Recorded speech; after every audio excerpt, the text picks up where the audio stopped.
নমস্কার বন্ধুরা, কেমন আছো সবাই? আমি সীমা চলে এসেছি নতুন একটা ব্লগ নিয়ে। আজকে আমাদের বাড়ি বানানো হবে মুড়ি ঘন্ট। এই দেখো, আমি মাছের মাথাটাকে ভালোভাবে ভেজে তুলে নেব। ভালোভাবে ভাজা হয়ে যাওয়ার পরে কড়াতে দিয়ে দেবো আবার এই তেলে গোটা গরম মশলা আর পেঁয়াজ কুচি। এই দেখো, গোটা গরম মশলা আর পেঁয়াজ কুচিটা ভালোভাবে ভেজে নিতে হবে। ভেজে নিয়ে যখন পেঁয়াজ কুচিটা বাদামি রঙের হয়ে যাবে, তখন তার মধ্যে মিক্সিতে বাটা আমাদের পেঁয়াজ, রসুন, আদা, জিরে আর শুকনো লঙ্কা সেটাকে আমরা পুরো দিয়ে ভালোভাবে মশলাটাকে কষিয়ে নেব।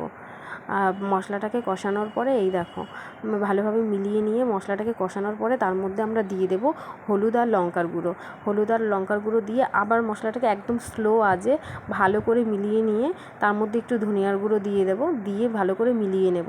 অল্প দিতে হবে, আপনারা পরিমাণ মতন দিয়ে দেবেন, যতটা আপনার মাছের মাথা বা যতটুকু বানাতে চান সেই পরিমাণ মতো মশলাটা দিয়ে ভালোভাবে নাড়িয়ে চাড়িয়ে মিলিয়ে নিয়ে একটু স্লো আঁচে একটু কষিয়ে নিতে হবে। কষিয়ে নেওয়ার পরে দেখুন একটু হালকা করে তেলটা ছেড়েছে, তার মধ্যে একটু কাশ্মীরি লঙ্কার গুঁড়ো দিয়ে যাতে কালারটা সুন্দর আসে তার জন্য অল্প একটু কাশ্মীরি লঙ্কার গুঁড়ো আবার ভালোভাবে মিলিয়ে নিয়েছি।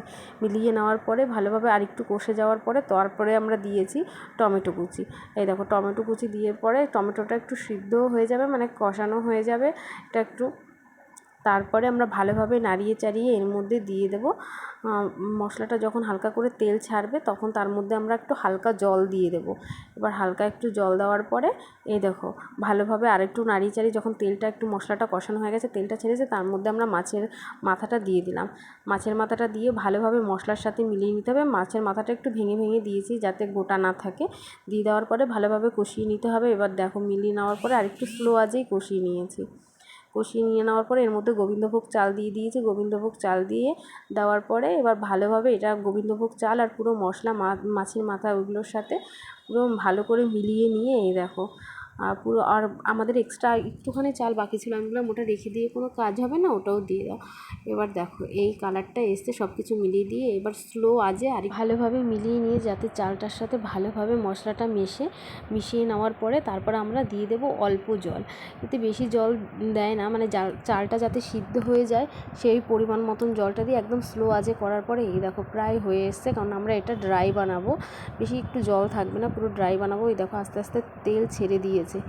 এই দেখো প্রায় হয়ে এসছে। এর মধ্যে আমরা দিয়ে দেবো গরম মশলা দিয়ে দেওয়ার পরে এই দেখো আমরা এখন নামিয়ে দিচ্ছি। তোমরা অবশ্যই জানিও যে আমাদের মুড়ি ঘন্টটা কেমন হয়েছে।